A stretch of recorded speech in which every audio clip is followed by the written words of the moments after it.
CID కుట్ర విఫలం, ఇక సిట్ కుతంత్రం అంటూ ఎన్ని పాట్లు పడినా ఒక్క ఆధారం సాధించలేనివని దాంతో అక్రమ కేసులతో వేధించేందుకే సిట్ అస్త్రం. బాబు వీర విధేయ అధికారి రాజశేఖర బాబుకు బాధ్యతలు తెర వెనక నుంచి నడిపించడం రిటైర్డ్ ఏజీ ఘట్టమనేనంటూ చంద్రబాబు ప్రభుత్వం రెడ్ బుక్ రాజ్యాంగ వేధింపులు రోజు రోజుకి వెర్రి తలాలు వేస్తున్న వైఎస్ఆర్సీ ప్రభుత్వంలో పారదర్శకంగా నిర్వహించిన ప్రభుత్వ మధ్య దుకాణ విధానంపై అవాస్తవ ఆరోపణలతో అక్రమ కేసులతో వేధించేందుకు అడ్డదారులు తొక్కుతుంది. వ్యవహారంపై టీడీపీ కూటమి ప్రభుత్వం ఇప్పటికే సిఐడి అక్రమ కేసుతో పన్నిన పన్నాగం బెడిసికొట్టింది.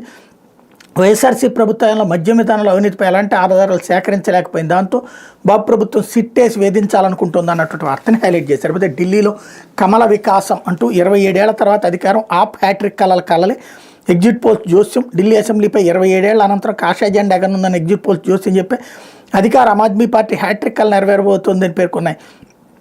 బుధవారం జరిగిన రాష్ట్ర అసెంబ్లీ ఎన్నికల్లో బీజేపీ విజయం సాధిస్తుందని మెజార్టీ ఎగ్జిట్ పోల్స్ అంచనా వేశాయి. కాంగ్రెస్ ఈసారి కూడా 0 చూడుతుందని స్పష్టం చేశారు. 2 ఎగ్జిట్ పోల్స్ మాత్రం ఆప్ గెలుస్తుందన్నాయి అన్నటువంటి వార్తని హైలైట్ చేశారు. అయితే కుంభమేళాలో